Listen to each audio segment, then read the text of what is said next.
all. The Adams administration yesterday unveiled its annual report card that provides a closer look at how city agencies are performing.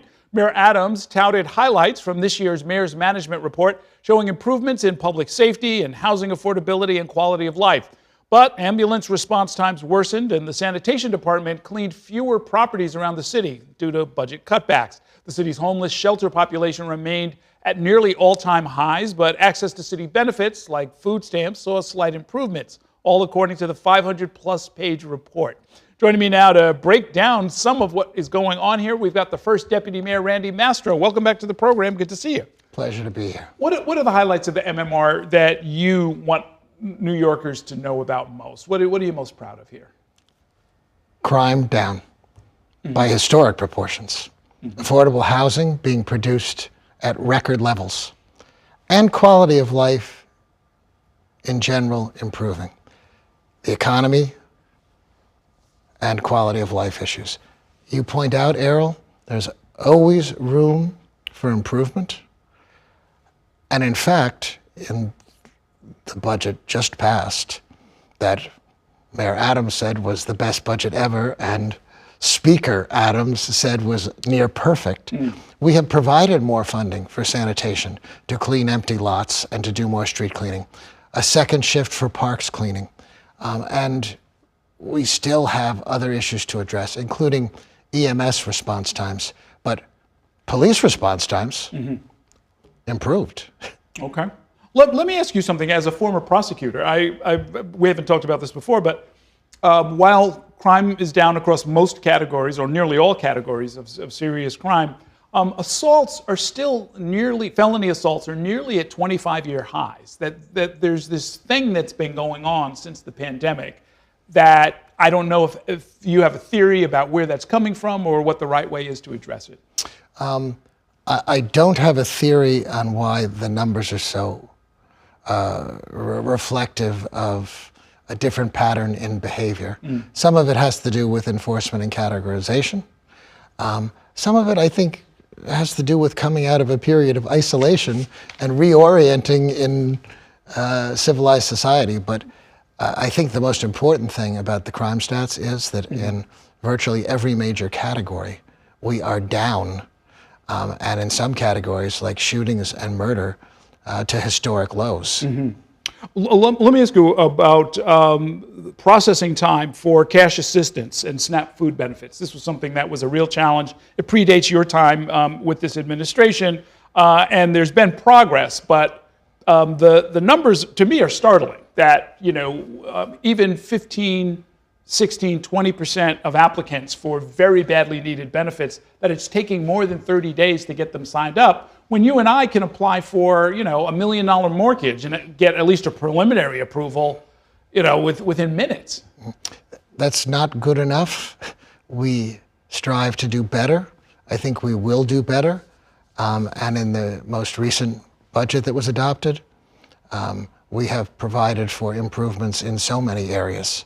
But I agree with you, we have to strive to do better for those most in need. Is this an area where a public-private partnership would come in handy? Because I'm thinking of the J.P. Morgan Chases and the American Express. These are places that process billions of dollars worth of stuff. They know how to do approvals. They've got the technology. And then even at the other end, we've got community credit unions that can sort of, they have credibility and presence in a lot of these affected neighborhoods as well. We do have partnerships. And in fact, we have a partnership with the partnership, which represents so many of those companies. And we do benefit from those relationships. And we have to do more of that. And I think you will see us doing more of that. Okay. On the good news side, also, I see that checks are going out for not everybody who bought a bin, a composting bin, but if you're in the STAR program or the E-STAR program, you're going to get a check to reimburse you for that $60 can that we all were forced to buy. Yes, indeed. The council passed legislation, although it wasn't actually funded in the budget. The mayor agreed to fund it anyway. And now everyone who qualifies, 1 and 2 family homes in the STAR program, who's already bought a bin, will get a check for nearly $60 that covers the full cost of the bin. And anyone else who hasn't bought a bin yet, Yeah. okay, you go buy your bin with the vendor who provides the bins, you'll get your check. And if you buy it from some other source, like a Home Depot, you just provide proof of purchase, and you'll get a check. How about that? It's like Oprah Winfrey. You'll get a check, I know. you'll get a check, you'll get a check. I like this. I mean, look, I happen to have the right kind of bin all along, but mine were chained up because they'd been stolen before. So, you know, I've been warily watching this process. You've got the right bin. I got 3 bins. Mine has not been stolen, so I'm taking that as a good sign of crime being down. Good for you. Let me ask you about the city council. I think we have a clip. Justin Brandon was complaining, and we'll talk about it. These are hearings that they say the administration should have been present at. Let's take a look. I just want the record to reflect that this is the second time this week that City Hall is being represented by empty chairs in this chamber. Okay? All while the mayor is pushing ballot proposals to build more housing because he says that we're the ones in the way of building more housing. And here he is now playing games to block the building of more housing. So, with all due respect to Justin, he's the one playing the political games. Actually sitting in the audience at that hearing and only allowed to testify after having waited there for more than an hour is Diane Savino, special advisor to the mayor, Tiffany Raspberry, the deputy mayor responsible for intergovernmental, and they, when finally permitted to testify, testified in full. Earlier in the week, yes, we did not send an individual to be questioned by the council on the issue of federal cuts in the Trump administration. We provided a 13-page, single-spaced, detailed analysis of every program, the money involved, what we've done to protect New York, when we've gone to court, when we've succeeded, and what steps we've taken in the budget, including the largest reserve, equal to the largest reserve in our history. And we didn't send an individual to be subject to that kind of rhetoric because it's such a sensitive situation with the federal administration about these programs and how we are fighting every day to protect New Yorkers and our city from what the Trump administration is doing. We've now participated in 24 lawsuits against the Trump administration. Probably Mayor Adams has participated in more lawsuits than any other mayor in the country against the Trump administration. That's the other hearing in which we didn't send an individual for that kind of political theater. We provided the information in detail, and we respect the council. We respect its role.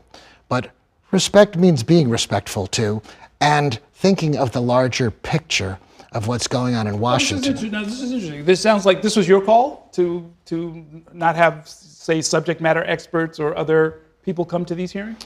There was no information not provided to the council. It's just not having someone in the chair to berate was deemed offensive by the council. But that would serve no purpose. The important part here is that we shared the complete information. We shared it with the council, and we shared it with the public. And look, help me understand though. Who were they going to berate? If you came in with a piece of paper saying these cuts are coming down from the federal government, they would probably berate the federal administration. Well, unfortunately, what has happened far too often is that we've had situations where the effort is made to not attack the real source of the problem, but to go after the administration. We're all big boys and girls here, okay? And we all understand politics is played. And I wish, when I came back to City Hall, the two sides of the hall were more united against the real problem, which is what's going on in Washington right now. But we aren't united. The council seems to want to criticize the mayor at every turn. And we haven't found enough points of common interest. I've been trying to develop them. Justin, I have great respect for. But to say that isn't accurate. And we did have witnesses there today who answered any questions council members had, but were only permitted to testify at the end of the hearing. Well, but now, unfortunately, you're still going to need cooperation from them. Absolutely. I hear that there's a Absolutely. new effort to try and ban horses from pulling carriages around Central Park. You're going to need their help. In fairness, what you're going to see is a collaborative effort with a majority of the council to get that legislation passed. I think there are 21 sponsors to that bill. The mayor is meeting the moment. We've had a series of horrific incidents in that industry. And we've worked really hard since I came back to City Hall after a 30-year absence. Worked really hard to develop those relationships across the aisle. I think you're going to have a guest this evening who will tell you that, Julie Wan. And it's a measure of that we passed a unanimous budget for the first time in many, many years. It was in primary season and a bunch of people were running. But let me ask you one last question. The New York Daily News is reporting that you're now trying to scuttle or scale back or put a freeze on the Just Home project. This is the one, 83 units of supportive housing for people coming out of incarceration up in the Bronx. Yeah, completely false.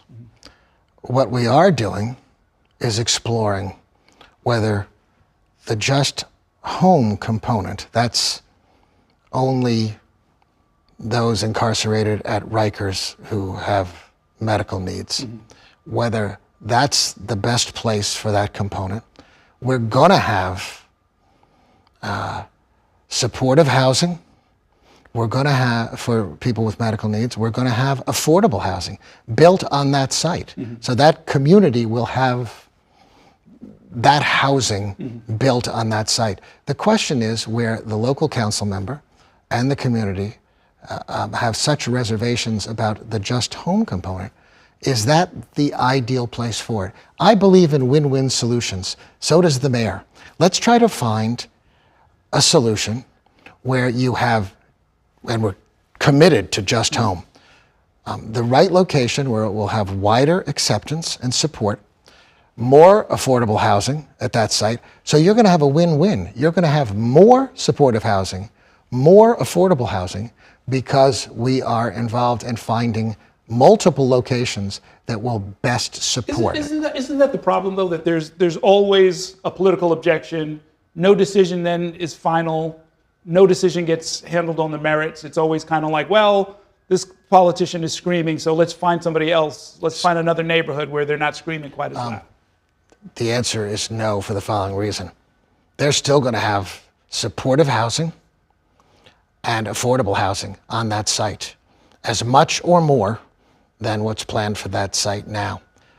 And then we will have more supportive housing, including Just Home, and more affordable housing at a site where there is more buy-in and support. It doesn't mean... But you can't name that place. That place doesn't exist. I can. That place exists in several locations that we're exploring right now. And I'll be happy to come back on the program in a few weeks and tell you exactly where that is. Okay. Because it's going to happen. It's going to happen soon. And I think you're going to see, and the council will see, that it's a win-win for everyone. Okay.